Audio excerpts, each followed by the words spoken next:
Welcome to My Vote Counts. I'm your host, Neva Savilis, Director of Public Engagement for the Michigan Department of State. My Vote Counts is a weekly series that aims to empower Michigan residents with the latest information on all things elections and voting in our state. Today's topic of discussion will be how polling places work. Joining me to help facilitate today's discussion will be Katie Doyle, Deputy Chief Officer of the Michigan Department of State External Affairs. Now, before we get started, I would like to remind everyone, if you have any questions at any time during this presentation, please feel free to drop them in the Q&A and we will try to get to them before the presentation ends. All right, so let's get started. All right. Michigan.gov/vote. This is a website that contains all things voting in the state of Michigan. It has information that tells you how to register to vote. You can check your registration status and information, ask for and track your absentee ballot, view sample ballots, and find local clerk information. Now, Tuesday, November 8th. What day is that? That's our statewide general election in Michigan. So we want you to remember that day, November 8th, which is our statewide general election. There are some other very important dates that we want you to remember. One of them being Monday, October 24th. That's the day that you can register to vote online at michigan.gov/vote or by mail. It's also the recommended date to request an absentee ballot to avoid potential mailing delays. And it's also the recommended date to return absentee ballots by mail to avoid potential mailing delays. In addition to October 24th, there are some other dates we'd like for you to remember. One of them being is Friday, November 4th, by 5 p.m. That is the deadline to request an absentee ballot to be mailed to you. In addition to that, up until Monday, November 7th through 4 p.m., you can vote early in person with an absentee ballot at your city or township clerk's office. Also, by 8 p.m. on election day, you can return your signed absentee ballot by hand to a drop box or your local clerk's office. In addition to that, you can register to vote in person at your city or township's clerk's office. Now, at this time, I will turn over our presentation to Ms. Katie Doyle, and she'll talk about functions of a polling place. Katie? Thank you so much, Neva, and thanks so much for joining us today, everybody. We're so glad that you're here to talk about voting at a polling place and what that looks like ahead of the November 8th statewide general election. As a reminder, polling places are open from 7 a.m. to 8 p.m. on election day. Let's talk about what a polling place actually is. You might hear the term polling place, you might hear the term polling location, you might hear the term just going to the polls. All of these things refer to what we'll call a polling location in our presentation today, which is a designated location where registered voters may complete and cast a ballot during an election. A polling place can be located in a local school, it can be in a church or a place of worship, it can be in a government or public building, or at a community center. And if you want to know where your designated polling place is, we encourage you, as Neva mentioned, to visit michigan.gov/vote. That's michigan.gov/vote. So let's talk about how a polling place is determined and how those locations are selected. The process of selecting a polling place is actually done by the city or township with the jurisdictions in which folks are voting. Under state law, jurisdictions must provide that a polling place be central in location and, if possible, in a permitted public space. And polling locations can also change between elections.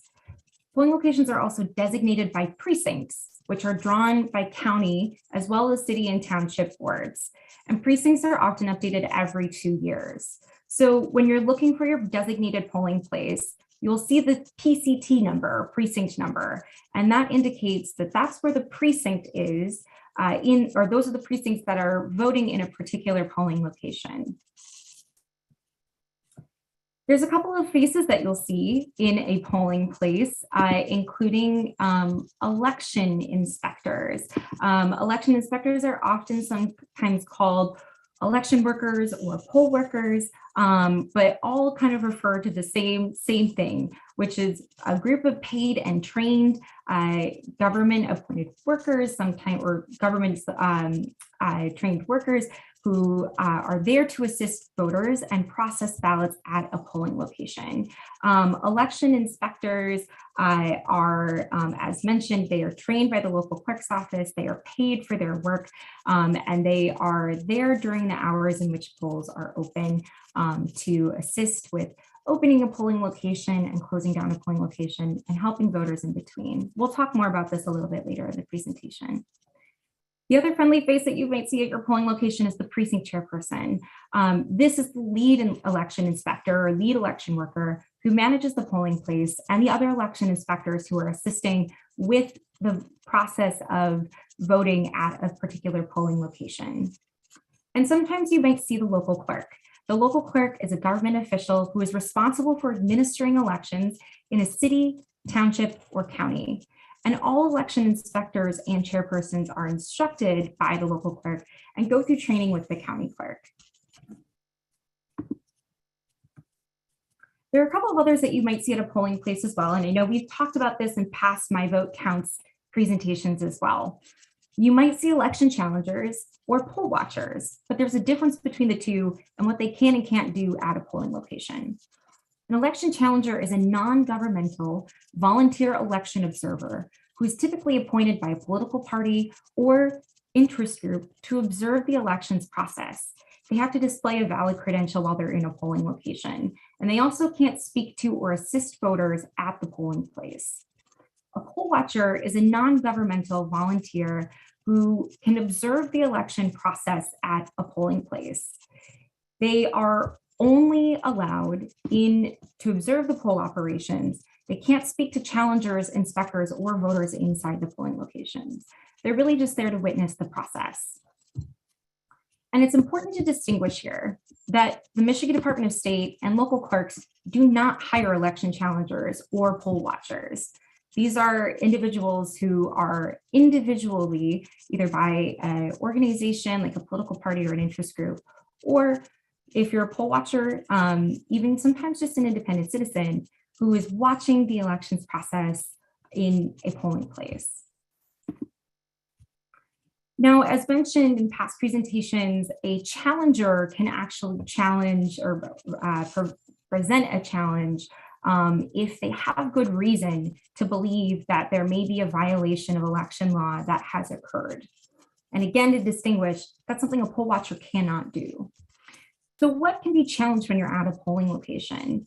An election challenger, again, if they are facing a challenge on good reason, and with this, if they suspect that there may have been a violation of election law because of the voter's eligibility to cast a ballot, the actions of the election inspector or election worker, or whether there is an absent voter at the polls or an absentee voter at the polls, that's when they can go ahead and, again, with good cause, issue a challenge by talking to typically the challenger liaison at a polling location. Challengers may not issue a challenge to delay the voting process, and they can't issue a challenge based on the voter's race, appearance, political affiliation, or their ballot selections. So we've talked about who's in a polling place. Now let's talk about what's in a polling place. There are several standard equipment that are used at a polling place, including the tabulator. That's the machine that is used to count votes. And the machine operates, as I'm sure many voters in Michigan have experienced, by feeding their ballot into the machine so it can be counted.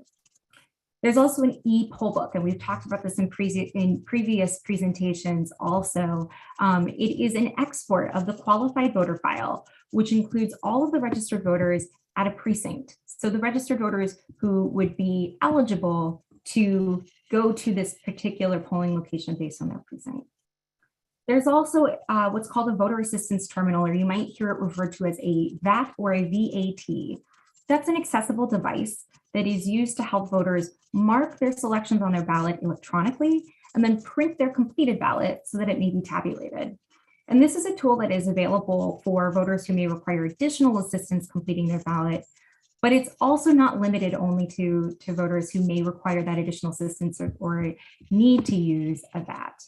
They can also use the VAT or the VAT if it is available and not in use. And that goes for any voter. And it's important to distinguish that with election equipment at a polling place, they are not connected to the internet. So a tabulator, an e-poll book, and a VAT, you won't see that they are connected to the internet. Now, one of the things we've talked about before is that Michigan's law protects the voter's right to a secret ballot, which means that they have the right to cast their vote privately. And in a polling place, it's no different. And it's important that there are certain measures in place to assist voters with protecting the secrecy of their selections on their ballot. A couple of ways that plays out is through voting booths, which provide separate spaces where voters can privately complete their ballot at a polling place. Ballots are also provided in a secrecy sleeve, and the ballot is offered usually in a secrecy sleeve, and as it is transported through the polling place by the voter, it is kept in that secrecy sleeve to keep, again, their selections on their ballot private. The voter's ballot is fed into the tabulator from the secrecy sleeve, which is another important element of keeping a voter's selections secret. Additionally, you'll note that at the top of a ballot, there's a tab, which is called the ballot, which includes the ballot number. The perforated ballot number tab is removed from the ballot before the ballot is actually fed into the tabulator. And this assures that the ballot is both accounted for, but voter selections still remain a secret. There's another important rule at polling places, and that's what's called the 100-foot rule.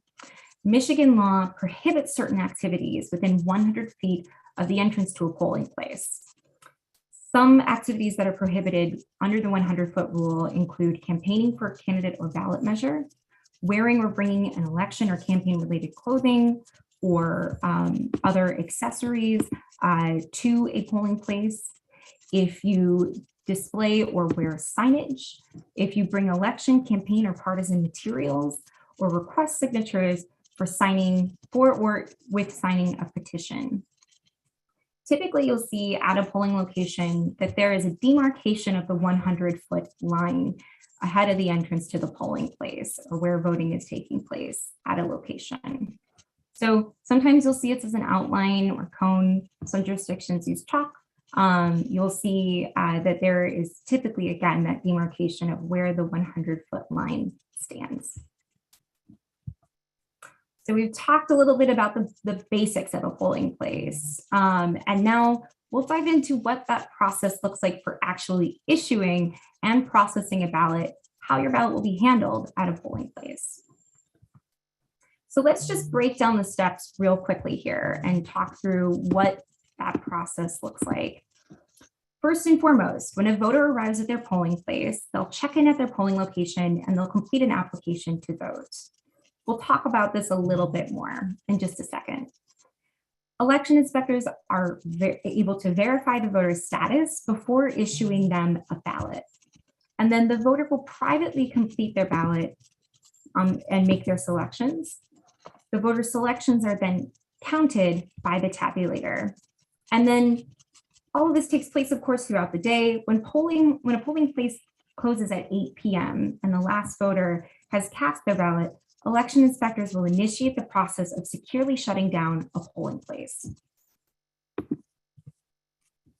All right, so let's talk about step one, which is the application to vote. Voters must request a ballot by completing an application to vote before one can be issued to them at their polling location.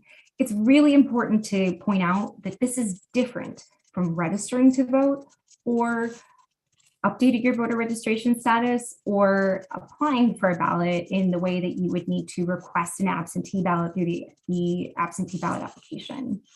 Basically, what this does is it provides the record of the voter's request for a ballot at their polling location. So the election inspector, once a voter checks in, will provide them with an application to vote, and the voter will provide on the application their name and their address. Once this step is completed or as it is ongoing, an election inspector may ask the voter to provide them with photo ID. Once this entire process has been completed, the application to vote has been finished by the voter and returned back to the election inspector. The election inspector will check their information on the application against what is in the e-poll book to verify that the voter is actually at the correct polling location.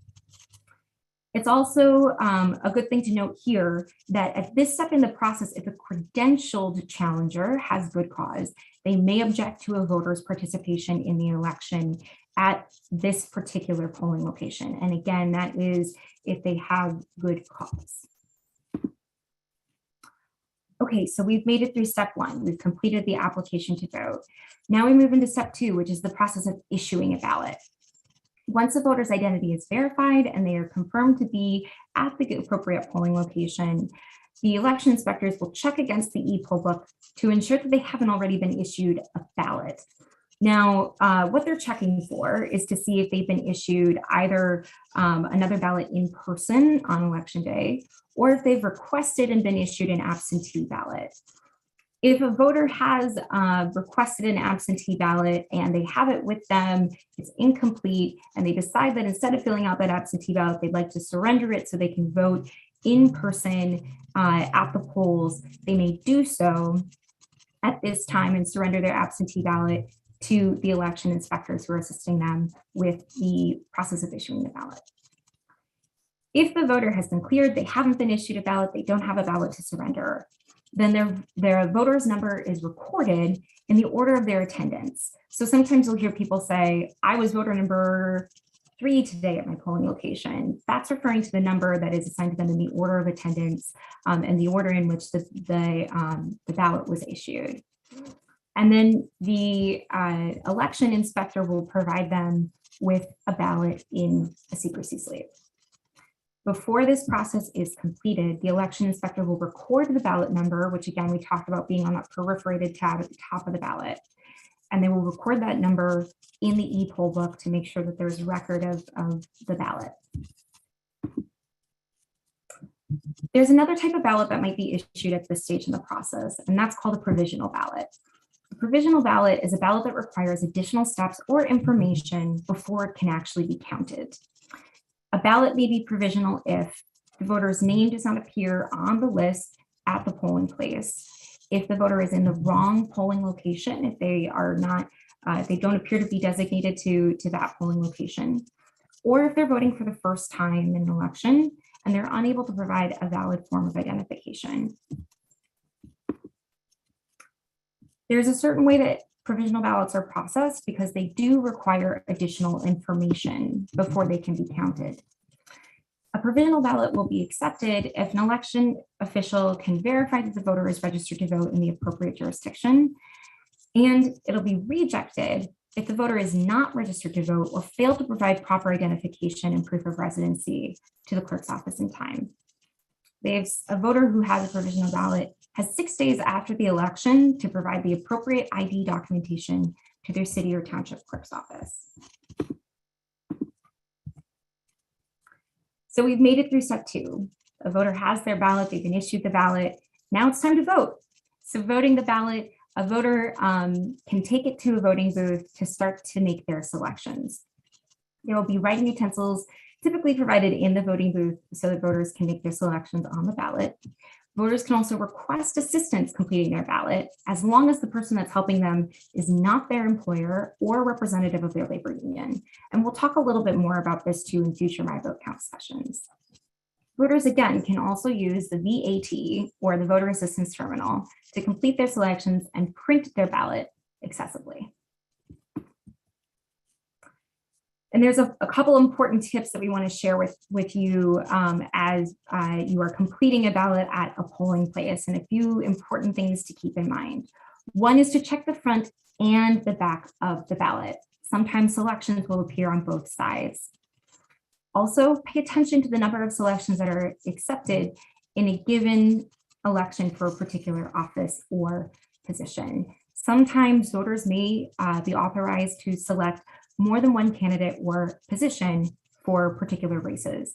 And you can determine whether or not additional selections are permitted. It'll say on the ballot up to how many selections you can make as a voter.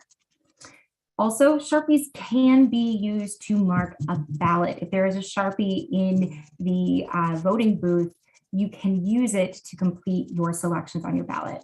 You can also use a writing utensil with blue or black ink.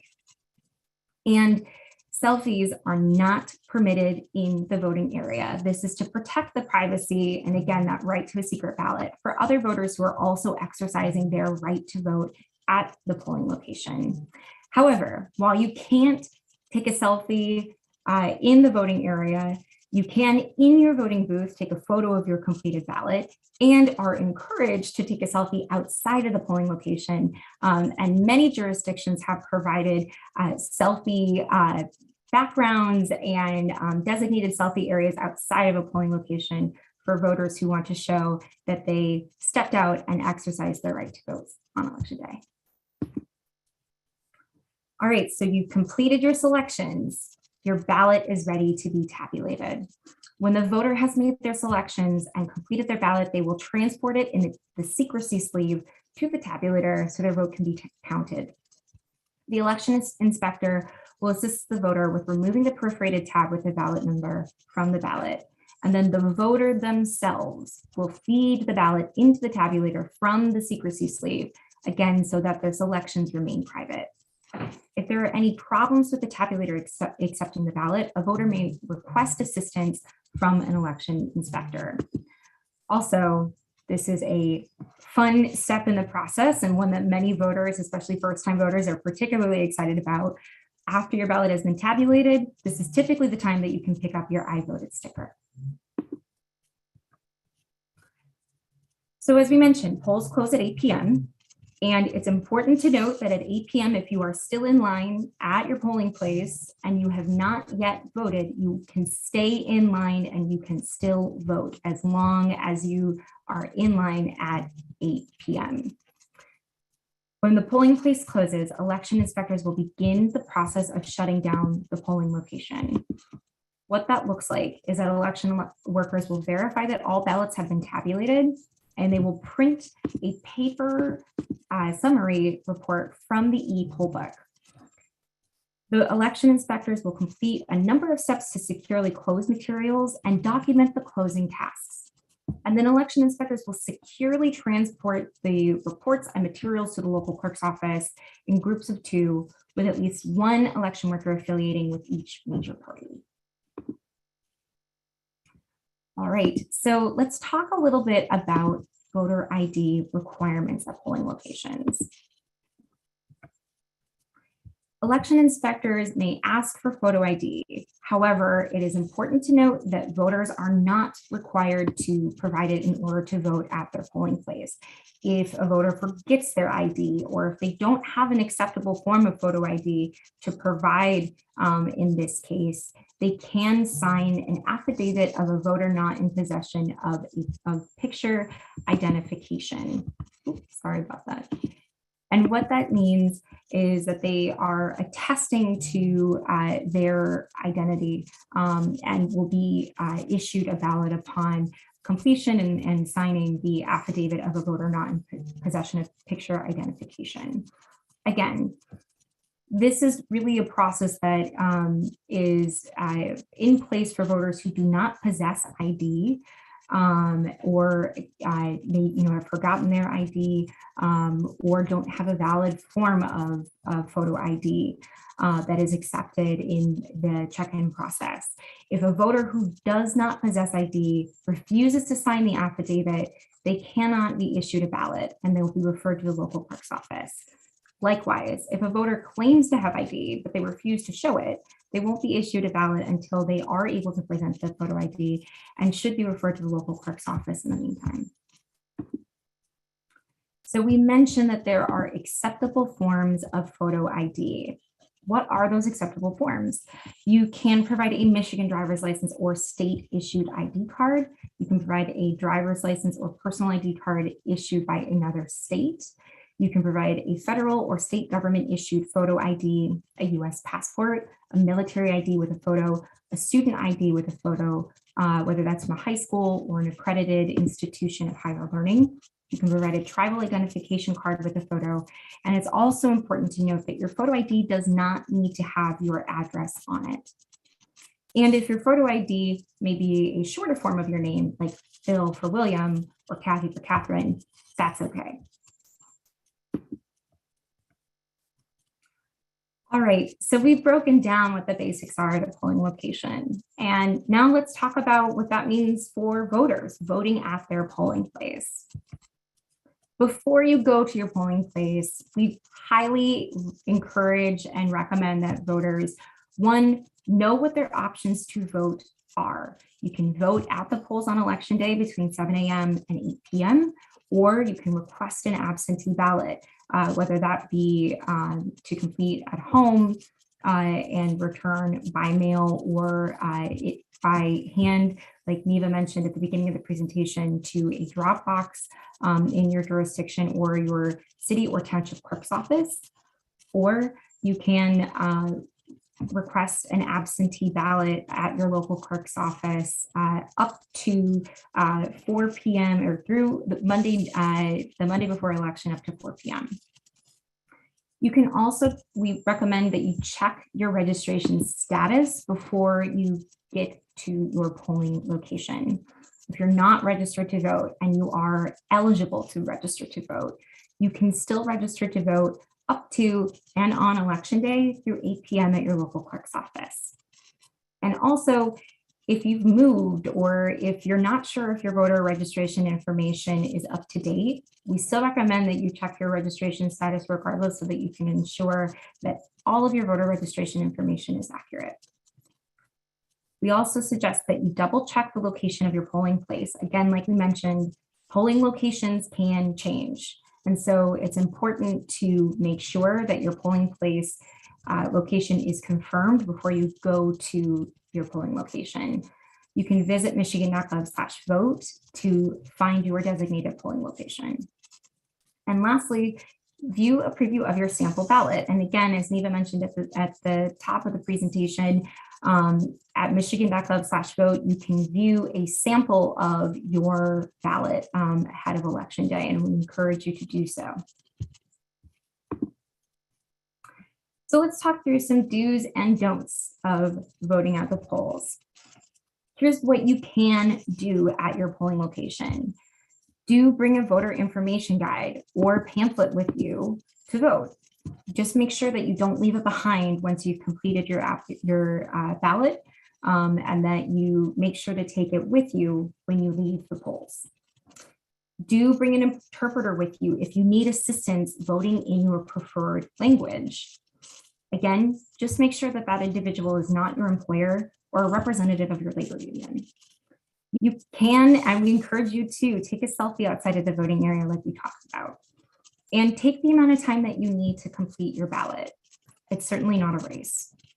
And do remain in line to vote if you are in line at or before 8 p.m. and haven't yet had the opportunity to request and cast your ballot. Here's what not to do at your polling location. Don't wear campaign clothes or accessories, that's stickers, hats, pins, etc., into or within, again, that 100-foot rule, within 100 feet of a polling place.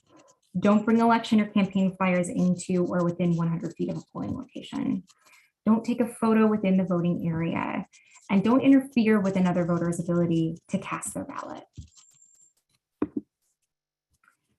Lastly, we want to just leave you with a couple of reminders ahead of voting at the polls on election day. Some things that we hope you'll keep in mind and share with voters in your community so that they are prepared to make their voices heard in any election.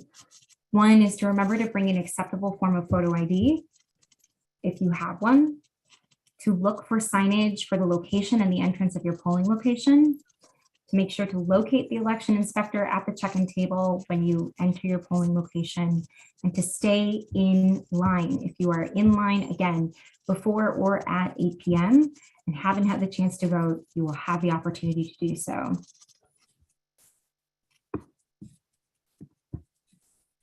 All right. Thank you so much, Katie, for all that great information. I'm sure folks online found that to be so helpful. And now it's time for our Q&A session. Now, if you still have some questions at this time, we encourage you, drop them in the Q&A and we will try to get to them before the end of our presentation, or the time that we have for our presentation. So let's get started with question number 1. Do I need my voter registration card to vote at the polls? Great question. No, you do not need your voter registration card in order to vote at the polls. Next question. What if I'm still in line when my polling location closes at 8 p.m.? Can I still vote? Absolutely. And like we've said throughout the presentation, you have the right to register and vote up to 8 p.m. on election day. So if you are in line when polls close at 8 p.m., either before they close at 8 p.m. or right at the time they close at 8 p.m., again, stay in line. It is your right to stay in line. You can still vote. Definitely. Very important to stress, Katie. Next question. If I register to vote on election day, can I vote at my polling place? This is such a great question. So again, as we've shared today and in previous presentations, Michigan has same-day voter registration. And what that means is that eligible Michigan residents, Michigan citizens, can register to vote and vote up to 8 p.m. on election day. They will need to register to vote at their city or township clerk's office, again, before 8 p.m. on election day, and they will be required to provide proof of their residency. However, if the voter is eligible to be registered by the clerk, depending on the timing, they may either be issued an absentee ballot to complete while they are there at the clerk's office, at their clerk's office. And they also have the option, again, depending on timing, to return to their designated polling location and cast a ballot in person. They'll be provided with the receipt of their voter registration by their local clerk's office to take with them to their polling location to use that as the proof of their registration so that they can request to be issued a ballot at their polling place. All right, next question. My voting districts changed this year. Why did it change, and will this impact my polling location? Absolutely. So as we've talked about before, Michigan just completed the redistricting process earlier this year, and earlier in the last year. And so with the recent redistricting, you may have been assigned to a new voting district, which means that you may have a new state house, state senate, or congressional district that you are voting in. You can visit michigan.gov/vote to verify your voting districts. And you can also verify your polling place. Like we talked about, precincts can be updated as well as polling locations. And so it's important to check that before you go to your polling place. And because of redistricting and the change, the potential change you may see in your voting districts, it's also a good opportunity to view your sample ballot to know what districts you'll be voting in come November 8th. Okay, great, Katie. Next question. If I received a ballot because I asked to vote absentee and I decide to walk to my polling location, what should I do with my absentee ballot? That is a great question. So if you request an absentee ballot, you receive the absentee ballot, and then you change your mind. You decide that you want to vote in person on election day. You can bring your absentee ballot with you to your polling location to surrender it at the polling place. We do advise that if possible, if you decide that you don't think you're going to vote absentee, you're going to vote at your polling location, make that determination before election day that you surrender or spoil your absentee ballot at a clerk's office before election day. However, you can bring in your absentee ballot, your incomplete absentee ballot to surrender and vote in person instead. Now, if you don't have your ballot, your absentee ballot with you, you requested one and one was sent to you and it was either lost or damaged or you forgot it, you can sign an affidavit confirming that you want your in-person ballot, the ballot that will be issued at your polling location, to be counted instead of your absentee ballot. All right, well, the next question, this is a very interesting question, Katie. What happens if the tabulator at my polling place stops working? Sure. So in case of a power outage, the tabulators and the voter assist terminals will actually continue to run for a significant time because of the battery. But if the battery fails, the voters will insert their ballots into an auxiliary bin that'll be preserved. The ballots will be preserved for processing when the tabulator is back up and running. Great. Hopefully that won't happen to anyone. Exactly. Okay, next question. What if a voter does not have their ID with them on election day?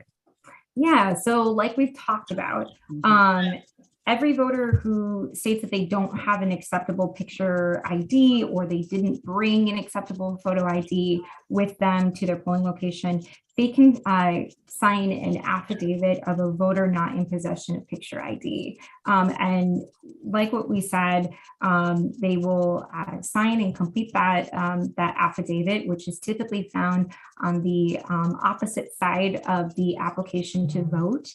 And they'll then provide that back to the election inspector. When the completed application or the affidavit is received, it's actually retained by the local clerk's office after the close of the polls.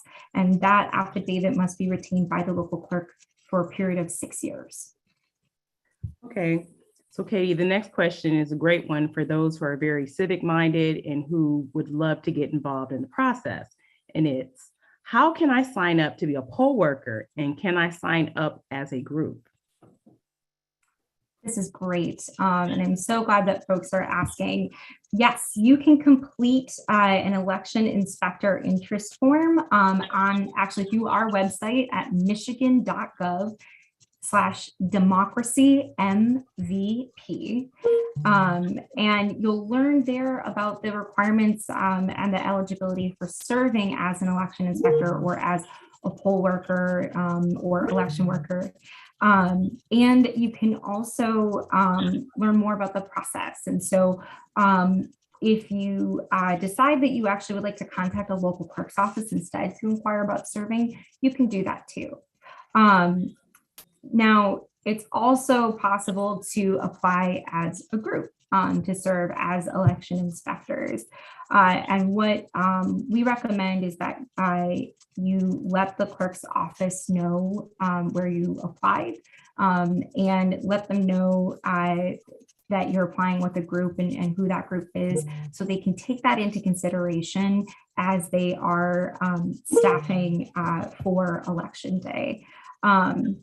Now, I do want to note that it's really important to stress that neither the Democracy MVP program nor local clerk's offices can guarantee where you will be placed or who you will be placed with. Okay, Katie, here's a great follow-up question to that question. And I'm sure inquiring minds want to know, what is the pay for poll workers and how many hours do they have to work? Yes, that's such a great question. So poll workers are paid. Election workers are paid for their service on election day. And that's because they're working directly for local clerks who administer elections in their cities and townships. Each local clerk will typically set their own rate of pay, and the shifts that election inspectors will work on election day. Typically, in most cases, especially with a polling location, it's typically expected that the selected election inspectors will work the duration of the day. So from polls opening to polling locations closing. However, if you have any questions about the rate of pay, about the shifts, about the requirements, or the training or placement process for election inspectors, we recommend that you contact the local clerk's office where you intend to serve or would like to serve on election day as an election inspector. Okay, next question. Can I give people rides to the polls? Yeah, so we get this question quite often, and I'm really glad that folks raised it. So at this time, Michigan law clearly bans the hire of a motor vehicle or other conveyance for conveying voters other than those that are physically unable to walk to their polling place, and it, as that under Michigan law that it's unenforceable. It's unclear, however, whether a volunteer or a non-hired ride is prohibited from providing transportation to the polls under Michigan election laws. Okay, we are really getting some really great questions today, Katie, and we have a few more. Next is a signature required on the application to vote? Yes, so this is an excellent question. A voter must sign their application to vote. They are attesting to the following statement: that they certify that they are a U.S. citizen and a registered and qualified elector in their precinct, and hereby make an application to vote in the election. Okay. Next question. So only first-time voters without ballot ID get a provisional ballot. If you're a veteran voter without ID, you sign an affidavit and then get a general ballot, right? So first-time voters that have not satisfied the have a ID requirement, and that's the federal law with the voter process, or their name is not in the precinct's e-poll book, will be issued a provisional ballot. If you previously satisfied the federal ID requirement and you are not a first-time voter, you will receive a traditional ballot after completing the affidavit. Okay, next question. Will a copy of this PowerPoint and recording of this webinar be made available to clerks? For sure. Thanks so much for asking. Yes, so we will be sure to provide a copy of the presentation and the recording, as well as the links to previous presentations and recordings following our session. We always love to get that question. Yeah, we do. So next question, Katie. I volunteered to be a poll worker. When will I be notified of the time and place, or if I've been accepted? Great question. So first and foremost, thank you for signing up to serve as an election worker. And again, serving as an election worker is a hired and paid position. It's not a volunteer position. If you've completed the election inspector interest form at michigan.gov/democracy-MVP, you may be contacted by a local clerk who needs additional support to help run elections in their community. You can also contact the local clerk's office directly to ask if they need support for November and the general statewide general election on November 8th. And if you have questions about the status, your status as a poll worker or someone who's expressed their interest in serving as an election inspector or election worker, please contact your local clerk's office, the clerk's office that you initially contacted with your interest of serving, to inquire about your application. And again, to learn more about serving as an election worker in Michigan, we really encourage you to visit michigan.gov/democracy-MVP. Okay, Katie, what is an election commission? Oh, I'm so glad that this question was raised. So each county has a county election commission with the chief judge of the probate of the county or the probate court district, the county clerk, and the county treasurer. The commission provides election supplies, including ballots for federal, state, and county elections. A city or township election commission determines the precinct boundaries, assesses voting equipment needs, and provides voting supplies and ballots for local elections. And the commission is also responsible for appointing precinct inspectors.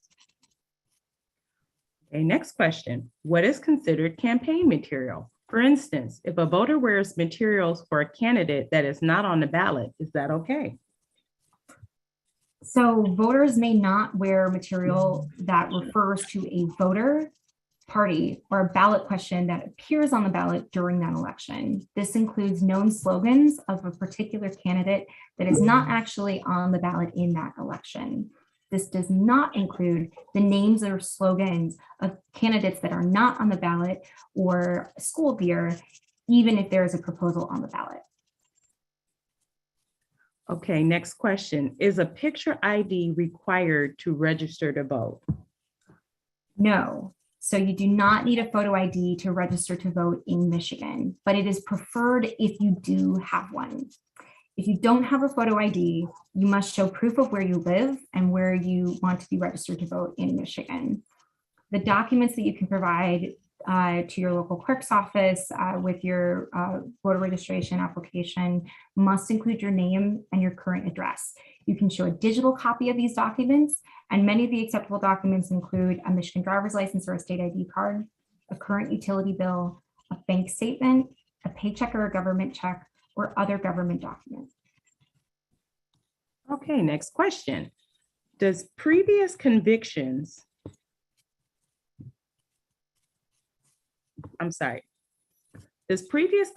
prevent you from working as a poll worker? So that's a really interesting question. And yes, to serve as an election inspector, registered voters may not have a felony or election crimes conviction.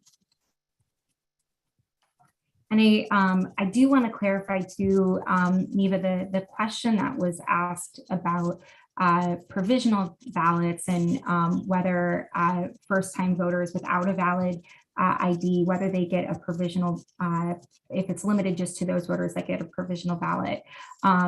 Just to clarify, so first-time voters that have not satisfied the federal Help America Vote Act or the HAVA Act requirement, or again, if your name is not in the precinct's e-poll book, will be issued a provisional ballot. Okay, great. Well, Katie, I believe that's all the questions that we have for today's session. Great. Did a wonderful job. So much information to ponder upon. And this was just a wonderful, wonderful presentation today. So we want to take the time out to thank everyone for joining us today. We hope to see you next week. So don't forget to sign up. Our next topic of discussion will be elections are accessible, ADA and language access. Okay, so again, don't forget to sign up for next week's session and every week following. So that's our time today. Again, we hope you enjoyed today's session, found it extremely helpful, and we will count on seeing you next week. Have a wonderful week and you guys take care.